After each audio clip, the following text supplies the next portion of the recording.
Les non-dits en direct. Ici, on dit ce que d'autres préfèrent taire. Sans hystérie, sans fioriture. On décortique les déclarations clés, les faits et leurs conséquences, clairement, point par point, pour comprendre ce qui se passe et où ça mène. Si ce format vous plaît, abonnez-vous dès maintenant, mettez un like et laissez votre avis en commentaire. Votre opinion compte. Bonjour, Garland Nixon ici, et bien sûr, comme toujours, à un moment donné dans cette émission, nous allons vous diriger vers scottritter.com pour que vous puissiez, savoir comment suivre tout ce qui concerne Scott Ritter. Mais entrons dans le vif du sujet. Scott, commençons ici, et nous devons aborder cela, car il y a toutes ces discussions sur eux, vous savez, le Witko et son équipe. Et ils ont rencontré les Russes, et je ne sais pas, ils devaient porter genre des baskets et un t-shirt assez DC ou quelque chose. Vous savez, vous les imaginez allongés comme ça, en train de se détendre. Et les Russes, eux, parlent et ils parlent. Apparemment, les Ukrainiens sont, vous savez, comme d'habitude, nous ne céderons rien. Nous resterons fiers et beaucoup de gens sont, je suis comme ça. Je ne fais plus vraiment de reportages sur ces soi-disant pour parler de paix en Ukraine. Pour moi, il n'y a rien à rapporter parce que c'est comme si tout le monde était S. Nous, vous savez, vous et moi avons été là-bas. Tout le monde sait la direction que prend cette affaire et ce qui doit arriver. Donc, le concept de pourparler de paix, et je veux dire, c'est peut-être du travail occupé, je ne sais pas, mais c'est tout ce que c'est pour moi. Vos pensées sur tout le concept. Une chose que je dirais, je le dis vraiment, et les Russes ont toujours dit que c'est très nécessaire pour les puissances nucléaires de parler. Et je sais que les Russes, même s'ils le savent, disent toujours c'est nécessaire, c'est important. Nous ne parlions pas avant. Donc, je dirais que c'est important pour eux de parler, mais ce ne sont pas vraiment des pourparlers de paix. Enfin, bref, Scott. Eh bien, ce n'est pas un pourparler de paix, ce sont des pourparlers de capitulation. Tout d'abord, laissez-moi présenter mes excuses à votre public. Je déblayais la neige quand j'ai réalisé que j'avais un rendez-vous et mon j'ai des cheveux aplatis par le chapeau. Donc, vous savez, c'est une mauvaise journée pour les cheveux. Eh bien, comme je dis à notre âge, Scott, car nous avons le même âge, avoir juste un peu de cheveux là-dessus, c'est encore, vous savez, avoir un peu. Eh bien, c'est une bonne chose. Avoir des cheveux en haut est une bonne chose. Avoir un problème de cheveux est mieux que de ne pas avoir de cheveux du tout. Donc, vous savez, c'est Mais de toute façon, je ne veux pas que les gens pensent que je les manque de respect ou quoi que ce soit. Mais vous savez, nous avons beaucoup de neige et elle doit être déplacée. Et j'essayais de la déplacer.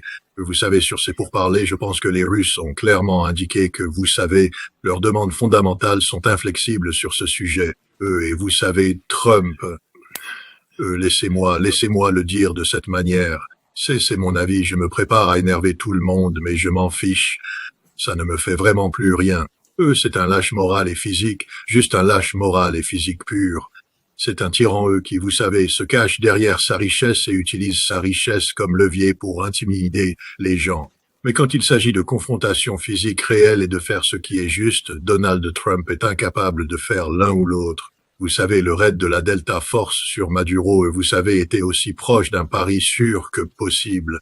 Je peux vous le garantir. Je veux dire, écoutez Donald Trump parler après, eh bien, c'était serré pour moi. Il a vu sa présidence disparaître sous ses yeux lorsque le rapport est arrivé indiquant que le CH-47 principal avait essuyé de lourds tirs et que le pilote avait été blessé et des choses comme ça. Il a vu sa présidence s'effondrer parce que si cet avion avait été abattu et si nous avions perdu, vous savez, environ 30 opérateurs spéciaux au Venezuela essayant de kidnapper les Venez, c'est la fin de sa présidence. Tout est fini, terminé, et il le sait. Il l'a fait parce qu'on lui avait dit que c'était du tout cuit. Et quand il s'est avéré que ce n'était pas sûr, il y l'a PA. Vous savez faire exploser, vous savez, des bateaux dans les Caraïbes n'est pas un acte d'héroïsme. Les gens, je veux juste vous rappeler, c'est un acte de lâcheté, et c'est illégal. Mais ça, c'est un autre, segment. Donc vous savez, c'est un homme qui se défile toujours se défile lorsqu'il est confronté à des personnes de véritables trempes. Et Vladimir Poutine est un homme de véritable trempe. Il ne cligne pas des yeux, il ne bluffe pas, il ne recule pas. Il fera ce qui est juste. Mais il ne va pas dévier des objectifs qu'il s'est fixés. Et vous voyez cela se dérouler parce que maintenant, vous savez, regardez ce que Donald Trump a fait. Vous vous en souvenez. Je veux dire, je suis tellement mécontent de Vladimir Poutine. Vladimir Poutine est l'homme le plus horrible du monde. Il ne peut rien faire. Je vais le sanctionner jusqu'à la mort. Je vais même demander aux Ukrainiens d'essayer de le tuer et nier que j'ai essayé de le tuer. Je ferai tout ça, et le reste, et Poutine est comme. Et nous allons simplement déconnecter l'Ukraine du réseau. Et puis quand nous réalisons qu'il n'y a rien que nous puissions faire je veux dire, Kiev est une ville morte en ce moment, une ville morte. Et il faudra des décennies pour que Kiev se remette de cela. Pendant que nous parlons dans tous ces immeubles de grande hauteur, les conduites d'égout éclatent. Et eux, il y a littéralement de l'eau remplie de merde qui coule des balcons des bâtiments, couvrant l'intérieur. Kiev est une ville morte et elle pourrait complètement mourir. Je veux dire, quand vous avez le maire qui dit « sortez de la ville, les gars, et puis ne revenez pas eux », vous savez, c'est la réalité. Et la Russie est actuellement dans une position où même les Ukrainiens disent une attaque de plus, et c'est fini. Nous avons perdu la capitale pour toujours. C'est parti. Nous ne pourrons pas nous en remettre, et la Russie renforce ses capacités. Et c'est l'avantage qu'ils avaient à la table des négociations parce que vous savez, Budanov arrivait en disant, vous savez, nous devons arrêter ceci, nous devons arrêter cela, nous avons besoin d'un cessez-le-feu, etc., etc. Et les Russes ont dit, eux, nous arrêterons de frapper Kiev si vous arrêtez tout de suite de frapper nos infrastructures énergétiques. Mais si la prochaine fois que vous frappez une cible énergétique, nous rayerons votre ville de la carte, du réseau, vous êtes morts. Et vous savez, l'Ukraine regarde les États-Unis en disant que comptez-vous faire à ce sujet. Les Américains disent prenez-le ou laissez-le, vous savez. C'est le monde dans lequel vous vivez. Et puis ils ont passé à l'étape suivante. Les Ukrainiens disent, nous vous savez, cette cessation de vous savez Kiev étant rayée de la carte est maintenant liée. Ce n'est pas une chose isolée. Les Russes ne jouent pas à ce jeu. Les Russes ont dit, oh oui, il y a une autre chose. Nous ne le ferons que si vous signez l'accord qui stipule que vous évacuez le Donbass. Et la guerre ne se termine pas tant que vous n'avez pas évacué le Donbass et ensuite nous parlerons de la fin de la guerre. Avant même que nous puissions avoir cette conversation, vous devez sortir de Dodge car c'est notre terre. Vous n'avez pas droit au vote. Vous n'avez pas votre mot à dire sur quoi que ce soit. C'est à nous. Et les États-Unis disent c'est à eux, c'est à eux. Vous devez partir. Et les Ukrainiens disent qu'en est-il des garanties de sécurité? Puis les États-Unis disent nous en parlerons après que vous ayez quitté le Donbass. Et donc les Ukrainiens sont dans une situation perdante-perdante. Et c'est là où nous en sommes. Ce n'est pas une négociation, c'est une capitulation. C'est la Russie qui obtient ce qu'elle veut. C'est l'Ukraine qui se rend compte qu'elle a été abandonnée par l'Europe. La chose curieuse à propos de tout ce truc de Groenland et la distraction, c'est l'Ukraine. Vous savez, où sont ces 800 milliards de dollars ou d'euros que l'Europe disait qu'elle allait leur donner? Personne n'en parle plus, parce que l'Ukraine n'est pas une priorité. Soudainement, l'Europe se rend compte, vous savez, que faisons-nous quand papa est en colère contre nous? Que se passe-t-il si papa quitte la maison? Vous savez, en regardant Ursula von der Leyen, est-ce que maman peut s'occuper de nous? Et la réponse est non. Vous savez, ils paniquent à ce sujet, les conséquences de la perte des États-Unis.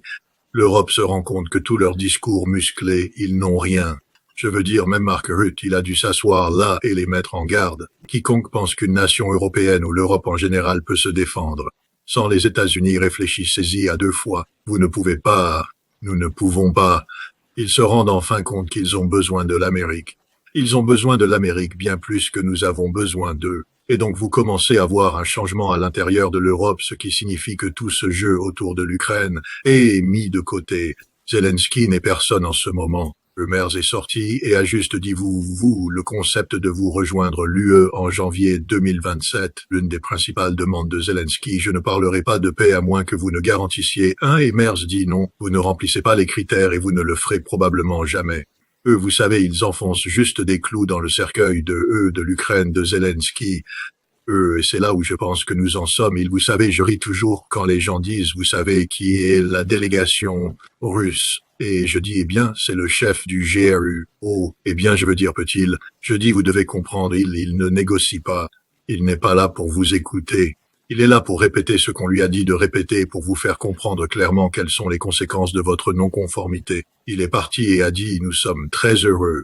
Les Ukrainiens ne sont pas très heureux. Donc c'est là où nous en sommes avec ces négociations. Et vous savez, l'Ukraine verra bien ce qui lui arrivera si elle tente de jouer avec le feu. Les Russes ont accumulé, je veux dire, ils ont stocké, vous savez, des munitions guidées avec précision. Tout le truc. La prochaine attaque sur Kiev sera la dernière attaque sur Kiev, car ils viendront et élimineront chaque dernier point de survie qu'il y a. Et les Ukrainiens disent déjà, nous ne pouvons pas réparer ça. Même cet été, nous ne serons pas capables de réparer ça. Nous pourrions être capables de réparer ceci et cela, mais si les Russes frappent à nouveau, ils n'arriveront à rien. Et alors les Russes se tourneront simplement vers d'autres villes et les déconnecteront, jusqu'à ce que toute l'Ukraine soit déconnectée. Et ensuite, c'est une question de ce qui s'effondre en premier, la volonté du peuple ou l'armée. Et c'est une course en ce moment parce que les gens ne peuvent pas survivre. Ils ne peuvent pas survivre.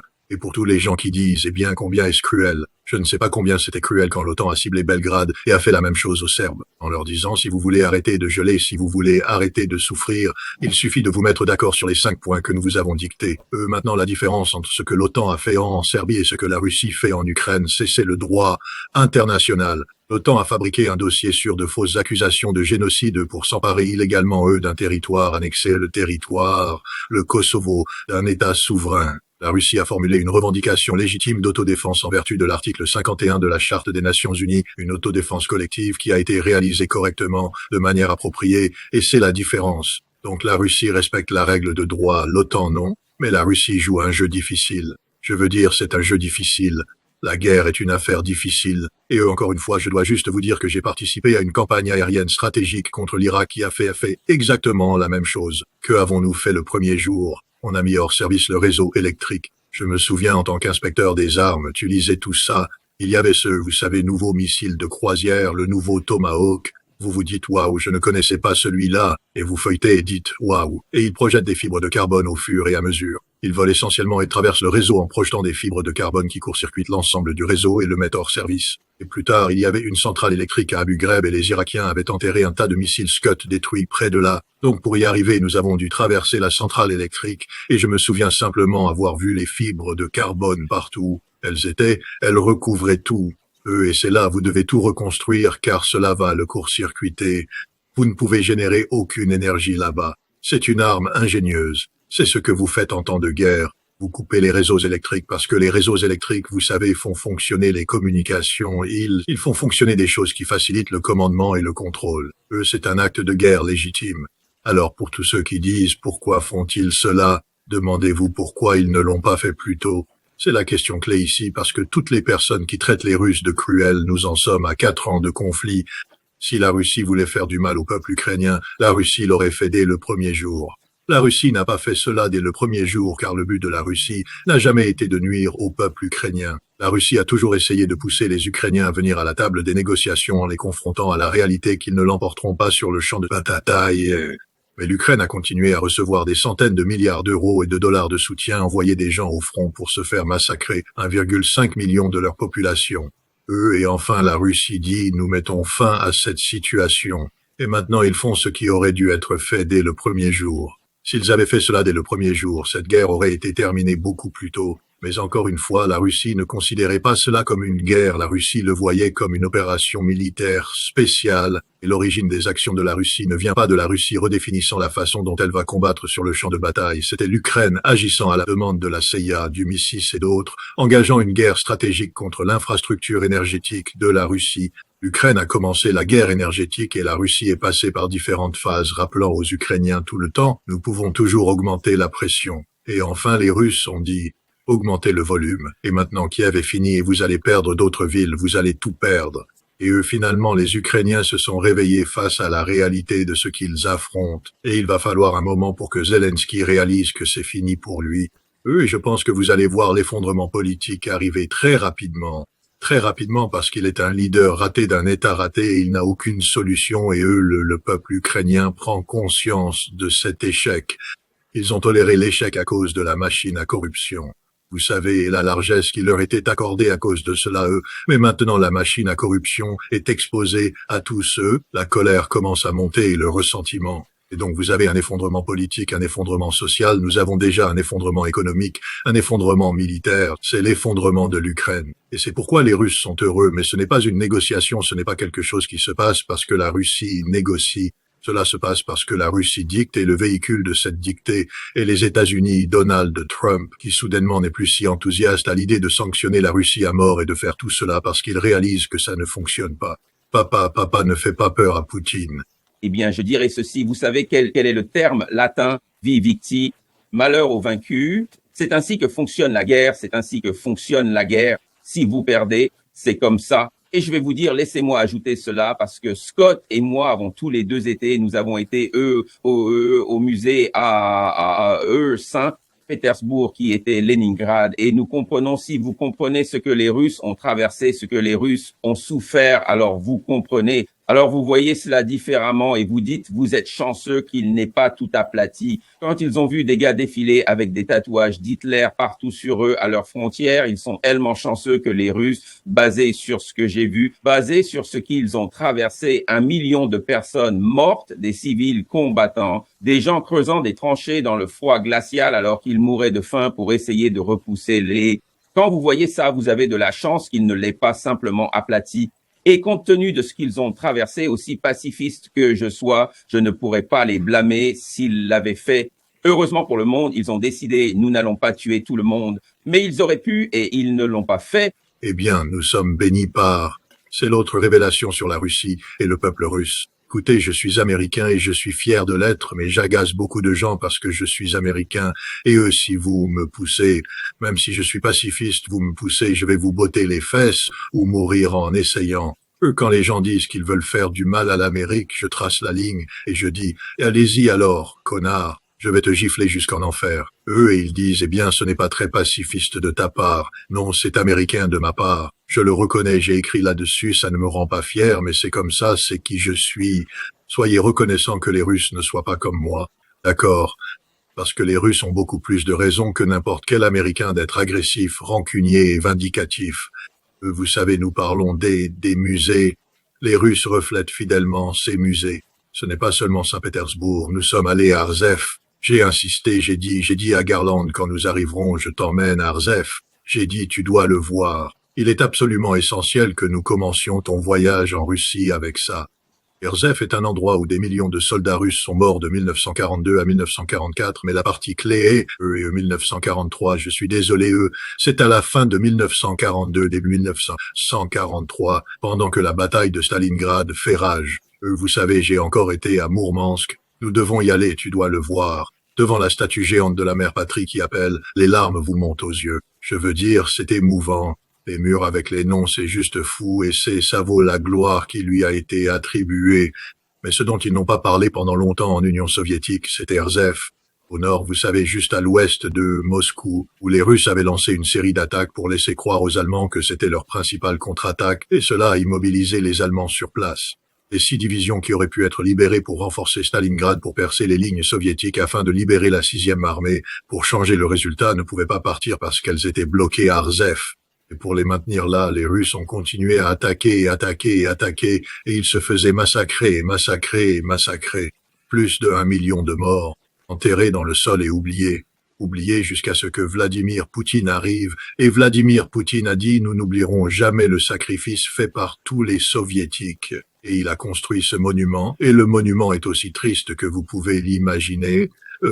Les âmes des soldats transformées en cygnes sortant du sol, tourbillonnant jusqu'à prendre la forme du soldat soviétique qui vous regarde avec des yeux qui montrent à la fois leur bravoure et leur résolution, la tristesse d'être oublié. Et tout cela signifie que vous n'oubliez jamais, et c'est ça. Il ne s'agit pas seulement de comprendre l'histoire. C'est ainsi que les Russes ont absorbé l'histoire dans leur essence même, leur être même. J'ai eu une merveilleuse conversation avec Maria Akarova. Elle est porte-parole du ministère des Affaires étrangères. Et cela s'est transformé, la conversation s'est transformée en « il y a les cygnes qui sortent du sol ». Ou des grues, pardon, pas des cygnes, des grues, pas des cygnes. Mais ça s'est transformé en conversation, pas en interview. Et elle a parlé de sa grand-mère. Et comment sa grand-mère, quand vous savez... À Leningrad, après avoir souffert de la faim, quand ils ont commencé à sortir leurs prisonniers de guerre allemands, les Allemands, elle a vu combien ils avaient faim et elle leur a donné sa ration de pain. Et ils ont dit, pourquoi faites-vous cela? Elle a dit, parce que c'est le fils de quelqu'un, c'est le mari de quelqu'un, c'est un être humain, c'est la compassion des Russes. Donc ils avaient la compassion, mais ils ont aussi, je veux dire, l'un des endroits. Vous savez, je suis un gars assez fort émotionnellement, j'essaie de l'être. Et vous savez, je vais pleurer après. Vous savez, quand je vais dans des endroits comme celui-ci où vous savez, en privé, je vais juste essuyer une larme. Je ne montre pas vraiment mes émotions en public. Mais en Crimée, quand je suis allé au musée du bunker, le dernier bastion de défense de la Crimée et tout ça, vous traversez ce musée et vous passez par un couloir où vous entrez et il y a des étoiles au-dessus de vous. Même, Il fait sombre et il y a des étoiles et en marchant, les étoiles se transforment en visages des soldats et des civils qui sont morts et ils vous regardent de haut. Et eux, c'est juste accablant. Mais essentiellement, le message est de ne jamais oublier ce que nous avons sacrifié pour vous. Ne déshonorez jamais le sacrifice que nous avons fait pour vous. Quand je suis allé à Vodiansk en 1988, dans la ville, il y a un mémorial aux héros de l'Union soviétique, le mémorial de la guerre. Chaque village, chaque ville où vous allez dans l'Union soviétique, maintenant la Russie a un mémorial où les gens vont et déposent des fleurs tout le temps. Ce n'est pas l'un de ces mémoriaux oubliés, c'est un vrai mémorial où ils déposent des fleurs, où ils visitent, où ils se remémorent, ils réfléchissent. J'étais à Moscou le 9 mai, le jour de la victoire. J'ai vu le défilé, et en Occident, ils appellent ça de la propagande. Ce n'est pas de la propagande. Vous devez être dans la foule et sentir simplement l'énergie de la foule, la fierté qu'ils ont non seulement du déploiement militariste, mais la fierté que c'était la défaite des nazis. Jour de la victoire, jour de la victoire. Nous, en Occident, surtout aux États-Unis, nous ne comprenons pas cela parce que lorsque nos garçons sont rentrés chez eux et ont défilé dans le défilé de la victoire, ils ont défilé dans des villes qui n'étaient pas touchées par la guerre. Nous sommes retournés dans des maisons et des villes et des villages intacts par la guerre. Épargnés par la guerre, leur foutu pays entier a été rasé. 27 millions de personnes tuées et c'est dans leur ADN et nous devons comprendre cela. Nous devons comprendre que le peuple russe ne cédera jamais. Ils ne reculeront jamais, surtout lorsque la cause est juste et la cause est bonne. Eux, ils peuvent absorber plus de douleur que ce qui est humainement imaginable. Ils ne veulent pas. Ils aiment la vie autant que nous. Nous savons cela, Garland. Les Russes aiment la vie autant que nous et à bien des égards plus, car ils comprennent pourquoi ils vivent, ce qu'est la valeur de la vie. Mais Dieu, nous devons être tellement reconnaissants que les Russes soient qui ils sont, parce que s'ils étaient moi, nous serions foutus, nous serions fondamentalement foutus. Parce que si les Russes avaient mon point de vue et ma mentalité, même en croyant à la paix et à la diplomatie autant que moi, si vous me poussez, vous aurez une bagarre. Les Russes ne veulent pas se battre. Mais si vous les forcez à se battre, vous allez perdre. Je sais. Ouais. L'Ukraine aurait disparu le premier jour. Heureusement, ce n'est pas le cas. Et je prédis qu'un de ces jours, l'Ukraine sera effectivement comme la Tchétchénie. Que ce sera le cas, car quand tout cela sera fini, personne ne pourra aider l'Ukraine sauf la Russie. Vous savez, je me souviens encore du premier. En février, c'était quelques jours après la guerre et Scott était sur notre programme à Washington, DC, dans une émission de radio et il a dit « Ne l'oubliez jamais ». Et depuis je me suis en quelque sorte inspiré de cela. Il a dit « Aucun de ces régimes en Europe ne tiendra après cela. Aucun d'entre eux. » Et à l'époque, ils sont tous partis maintenant, sauf peut-être Macron, mais ils sont tous quand ce sera fini. Parce que réfléchissez, nous devons faire cela et souffrir. Pourquoi ? Parce que s'ils gagnent, ils se déplacent ensuite vers la Pologne et ensuite vers l'Allemagne et vers la Manche. Vous savez ce qui devient évident maintenant? Ça devient évident. Ils ne peuvent même plus jouer ça. Ils ne peuvent même plus dire ça. Ce jeu ne fonctionne plus. Ils n'ont rien. Dans ce domaine, oui, nous devons nous réarmer pour être prêts à combattre les Russes d'ici 2030. Ils ne disent plus ça parce qu'ils savent que tout... Le mieux qu'ils puissent faire, eh bien, je suppose que nous allons arrêter d'acheter du gaz russe, ce qui est stupide, mais même alors, ils finiront par acheter du gaz russe. Oui, bien sûr. C'est comme... Désolé les gars, vous aviez tort surtout. Oui, c'est intéressant, Garland, vous avez mentionné la Tchétchénie.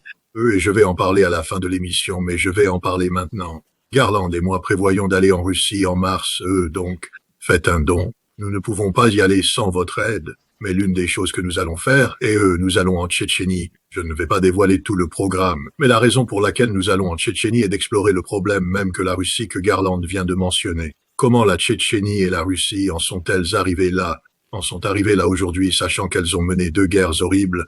L'une a commencé en 1993, l'autre a commencé à la fin des années 1990 et s'est poursuivie jusqu'en 2005.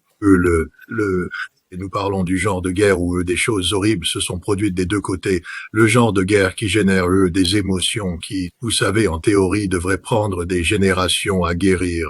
Comment sont-ils arrivés là où ils sont aujourd'hui? Essentiellement de 2000 ou 2005 à 2025, 20 ans.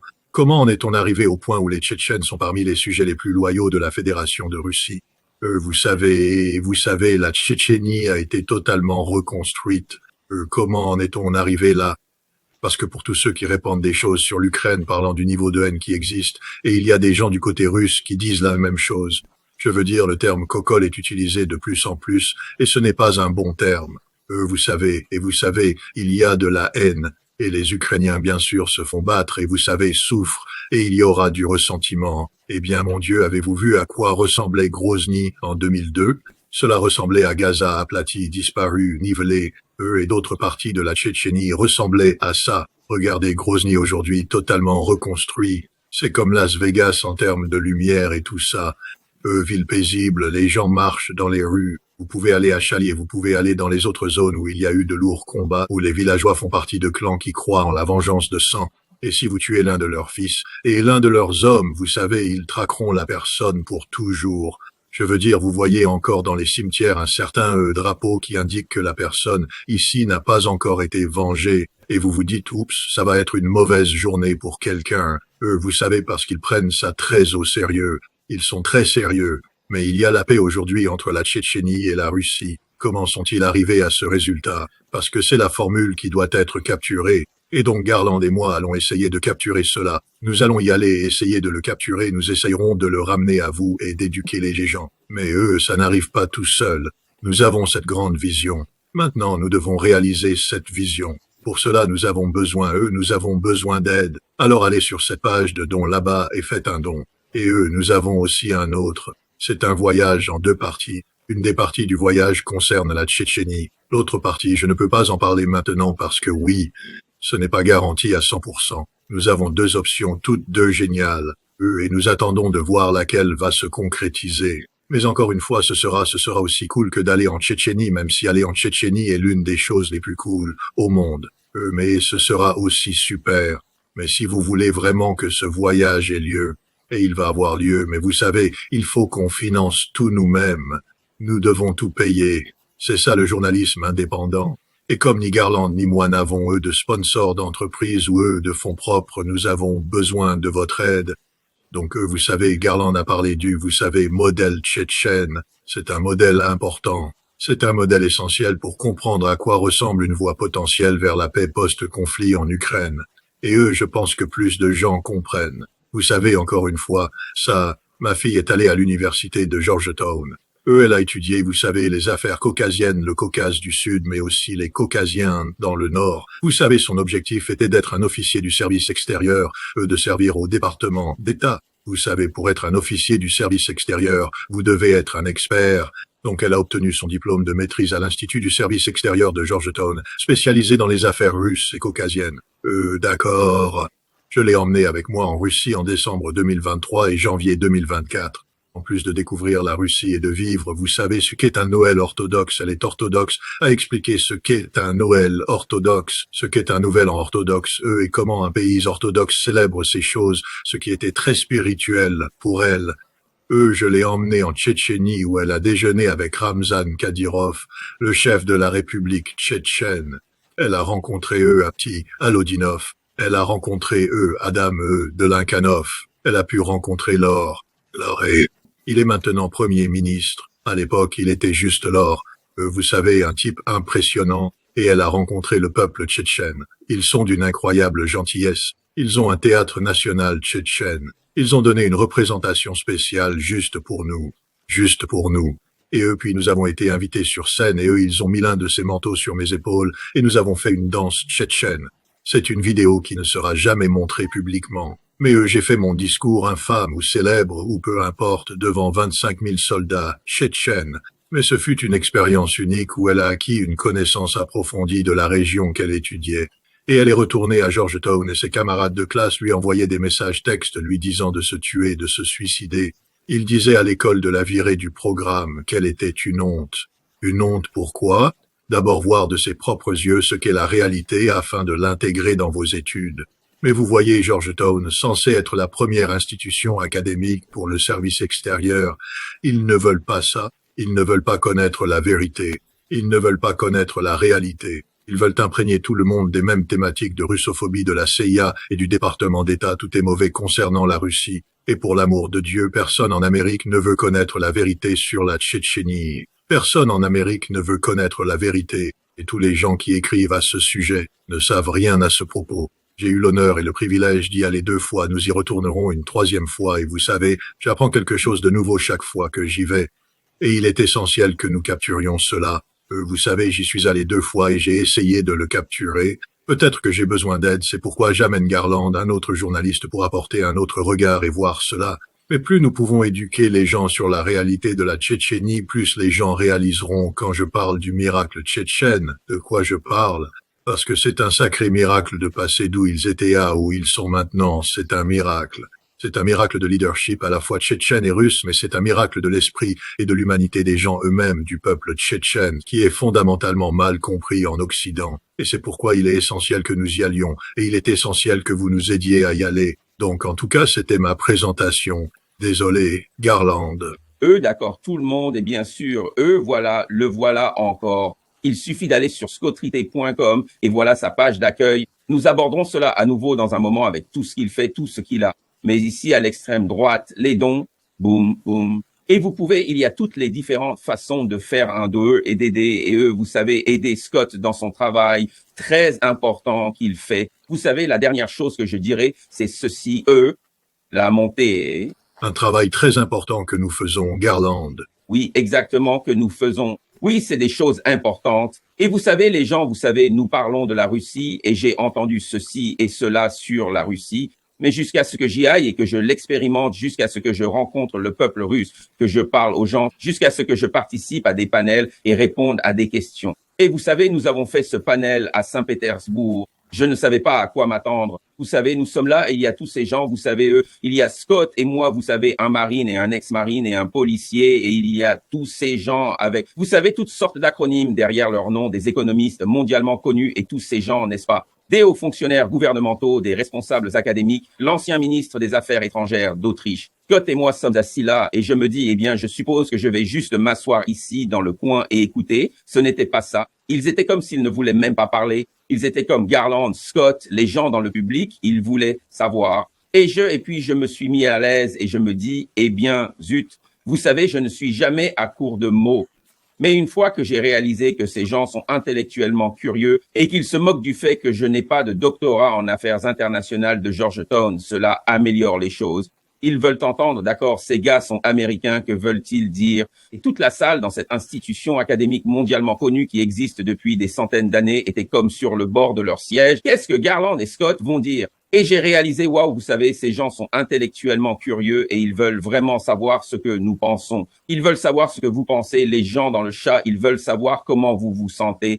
C'était une expérience exceptionnelle et cela m'a beaucoup appris sur les gens, le peuple russe. Non, j'ai écouté, ça a été mon expérience tout le temps. Vous savez, je suis venu en Russie après 30 ans, en mai 2023, et vous savez, c'était une expérience révélatrice. Mais à bien des égards, cela ressemblait à l'expérience similaire que j'ai eue lorsque la Russie s'appelait l'Union soviétique en 1988, 1989, 1990. Vous savez, nous ne méritons pas, je suis désolé de devoir dire cela, mais nous ne méritons pas le statut qu'on nous accorde. Je veux dire, quand vous mettez américain derrière le nom de quelqu'un, Garland, Nixon, américain, Scott Ritter, américain, les gens veulent entendre ce que vous avez à dire, parce que ils sont curieux de l'Amérique. C'était la même vérité à l'époque, dans l'Union soviétique. Nous sommes allés à Votkinsk, qui était une ville fermée où littéralement aucun étranger autre que les prisonniers de guerre allemands n'avait été, et les prisonniers allemands étaient là pour construire les bâtiments, vous savez, rénover la ville, puis ils ont fichu le camp. Mais c'est là qu'ils construisent des missiles balistiques intercontinentaux. Ils ne laissent pas entrer d'étrangers dans cette ville, et nous vivions parmi eux. Avant qu'ils ne construisent notre logement, à côté de l'usine, nous vivions dans un hôtel converti juste là, dans le centre-ville de Votkinsk. Quand nous nous sommes levés et que nous pouvions marcher dans la ville, nous avions une zone où nous pouvions nous promener, faire du shopping, nous mêler aux gens. Nous étions devenus des citoyens de Votkinsk. Et c'était curieux parce que quand ils nous ont vus pour la première fois, je veux dire littéralement, un des enfants de l'école avec laquelle nous avions une relation, l'école numéro 10, je crois, et ils nous demandaient où sont vos cornes et où sont vos queues. Parce qu'on nous avait dit que vous étiez le diable, et nous avons répondu, eh bien, on nous a dit la même chose de vous. Mais vous savez, nous avons appris à être des gens. Mais ils ont commencé à poser des questions sur qui nous sommes, ce que nous pensons, notre opinion comptait. Ils se souciaient de ce que nous pensions. Et comme vous l'avez dit, vous n'aviez pas besoin d'avoir, vous savez, Michael M.C. Foll, PhD, professeur à l'université de Stanford, derrière vous. Tout ce que vous deviez faire, c'était dire, je suis américain, vraiment? D'où viens-tu? Je viens de, vous savez, New York. Waouh, c'est comment là-bas, ils sont curieux, ils veulent juste savoir. Et c'est incroyable parce qu'en ce moment, ils luttent contre cette chose appelée les États-Unis d'Amérique, qui les menace de survie existentielle, qui parle de les étrangler économiquement, qui promeut la guerre, vous savez, qui est derrière le conflit tchétchène. Les Russes savent qui a amené les Wahhabites. C'était la CIA. Et ils savent pourquoi, pour faire tomber la Russie. Ils savent tout cela et donc ils voient tout cela, ils entendent parler de l'Amérique, puis ils nous rencontrent et ils se disent d'accord, où sont vos cornes? Où est votre queue? Vous savez, qu'est-ce que vous pensez de tout ça? Et c'est tellement important que Garland, moi et d'autres y allions parce que nous donnons un visage humain à ce qui sinon serait un masque peu reluisant. Les Russes regardent les États-Unis et ils ne voient pas de bonnes choses. Les Russes se réveillent et réalisent que Hollywood est un énorme mensonge. Parce qu'avant, les Russes regardaient les films hollywoodiens et se disaient « voilà l'Amérique ». Et maintenant, ils comprennent que tout ça est faux, que ce n'est qu'une histoire, que ce n'est pas la réalité, que c'est une fin hollywoodienne, une fin américaine, alors qu'en réalité, c'est très différent car ils en ont ressenti les conséquences vivant dans un pays qui subit des sanctions depuis 4 ans, voire plus, depuis 2014, simplement parce qu'ils n'aiment pas Vladimir Poutine. Vous savez, ressentir la pression économique, ressentir la douleur quand les choses explosent et que vos garçons rentrent à la maison dans un cercueil parce qu'un autre pays ne veut pas vous laisser vivre. Enfin, et vous savez, nous ne traitons pas bien les gens qui viennent. Je veux dire, regardez comment nous traitons la population musulmane après le 11 septembre, une haine généralisée de tout ce qui est musulman parce que des terroristes ont détourné des avions et les ont fait s'écraser dans un bâtiment. Même aujourd'hui, nous avons cette islamophobie qui balaie le pays. Les Russes, vous savez, l'ambassadeur Polyansky, je sais que vous l'avez rencontré, un type sympa, le plus sympa, vraiment, juste un gars vraiment sympa. Eh bien, il a été promu, il est maintenant à Vienne à la tête de l'OSCE et de tout cela. Mais vous savez, le gars le plus sympa du monde, et pourtant il a été traité comme une merde aux États-Unis. Nous l'avons traité horriblement. Anatoly Antonov était l'ambassadeur russe, un véritable expert de l'Amérique, aime l'Amérique, voulait apprendre à l'Amérique à aimer la Russie. Il promouvait la culture, les échanges culturels et des choses comme ça, et ils l'ont ignoré, rabaissé et méprisé. Je veux dire, nous traitons les Russes horriblement. Mais même dans leurs pires jours, je veux dire, les Russes feront la réciprocité. Ils diront que les Américains ne peuvent pas faire leurs courses ici, vous ne pouvez pas voyager ici, vous ne pouvez pas faire cela. Mais vous ne trouverez pas d'Américain vivant à Moscou qui dira qu'en se promenant dans la rue Arba, les Russes les traitent comme de la merde. Les Russes sont amicaux, les Russes sont accueillants et surtout, les Russes veulent les écouter. Ils se soucient vraiment de ce que vous pensez, de ce que vous dites. Donc quand Garland et moi étions assis là à Saint-Pétersbourg, je veux dire, c'était une chose merveilleuse qui s'est produite. Et même Karen Kney, l'ancienne ministre des Affaires étrangères autrichienne et chef du centre Gorky, a dit qu'elle avait fait quelques-uns de ces événements avec une foule russe non russe et a dit que vous pouvez à peine obtenir 5 étudiants pour y assister. Et après 10 minutes, ils partent tous ou ils sont plongés dans leur téléphone. La salle était bondée, la salle était remplie de gens qui voulaient être là parce que nous y étions. Pas parce que nous sommes célèbres, parce que nous sommes Américains et ils voulaient juste parler à des Américains. Il y a un besoin désespéré en ce moment en Russie de tenter de donner un visage humain à la terrible réalité que l'Amérique est devenue, et cela parle si bien des Russes qu'ils essaient de chercher l'humanité, contrairement à ce que nous faisons, ce que je fais. J'en suis coupable, je suis eux. Encore une fois, poussez-moi et vous aurez un autre moi, et mon esprit passe en mode Marine Corps, et ce n'est pas très joli. Je n'en suis pas fier, je suis juste honnête à ce sujet. Dieu merci, les Russes ne sont pas comme moi. C'est tout ce que je peux dire, c'est que Dieu merci, les Russes ne sont pas comme moi. Vous savez, j'ai même eu nous sommes presque à court de temps, mais des gens m'ont même dit comment c'était Garland. Je veux dire, il n'y a pas beaucoup de Noirs en Russie. Et j'ai dit c'était très difficile car Scott et moi ne pouvions pas marcher un pâté de maison sans que quelqu'un s'approche en disant Scott Ritter, Garland Nixon, je sais.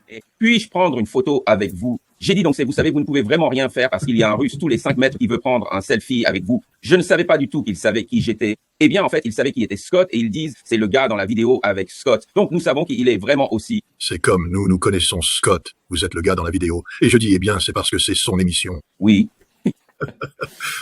Donc avant de partir, laissez-moi juste rappeler à tout le monde que vous pouvez aller sur scottrité.com et bien sûr, lorsque vous allez sur scottrité.com, cela vous mènera à son Substack où il a toutes sortes de choses, Ritter rend et il a son Trump Watch, la Russia Aos, il y a beaucoup Russia Aos, allez-y, il y a beaucoup de bonnes choses là-bas. Il y a une quantité énorme d'interviews qu'il a réalisées et j'ai participé à certaines d'entre elles à Moscou, mais je veux dire des Russes de haut rang, très haut placés, que ce soit dans le gouvernement, dans la culture, etc.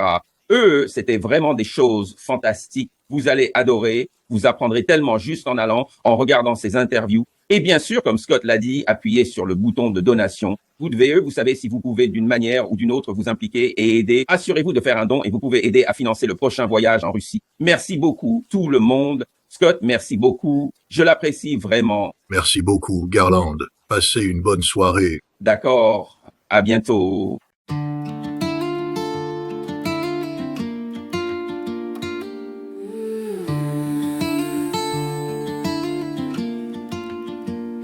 Dans le bruit des écrans, les ombres font la loi. Des titres qui s'allument puis s'éteignent sans voix. On lit entre les lignes, on suit le fil discret. Les mots qu'on n'a pas dit, les gestes qu'on promet. La nuit porte des preuves, des signes à moitié. Un chiffre, une image, un regard détourné. Si tout semble clair, c'est peut-être un décor. Nous on cherche la faille et la vérité dehors. Les non-dits, on les met en lumière. Quand le monde se tait, on écoute la poussière. Les non-dits, on recolle le sens. À froid, sans cri, mais avec exigence. Les non-dits, au cœur de la nuit, on ouvre les dossiers. Et le réel surgit. Des promesses en coulisses, des mains sous la table. Des versions officielles, trop lisses, trop hables. On compte les secondes, on suit les trajectoires. Les cartes se déplacent et changent d'histoire. Un port, un ciel chargé, un message chiffré. Des alliances qui craquent, des pactes déchirés. Si l'info te traverse comme un courant sans fin, ici on la ralentit pour voir ce qu'elle peint. Les non-dits, on les met en lumière. Quand le monde se tait, on écoute la poussière. Les non-dits, on recolle le sens. À froid, sans cri, mais avec exigence. Les non-dits, au cœur de la nuit, on ouvre les dossiers. Et le réel surgit.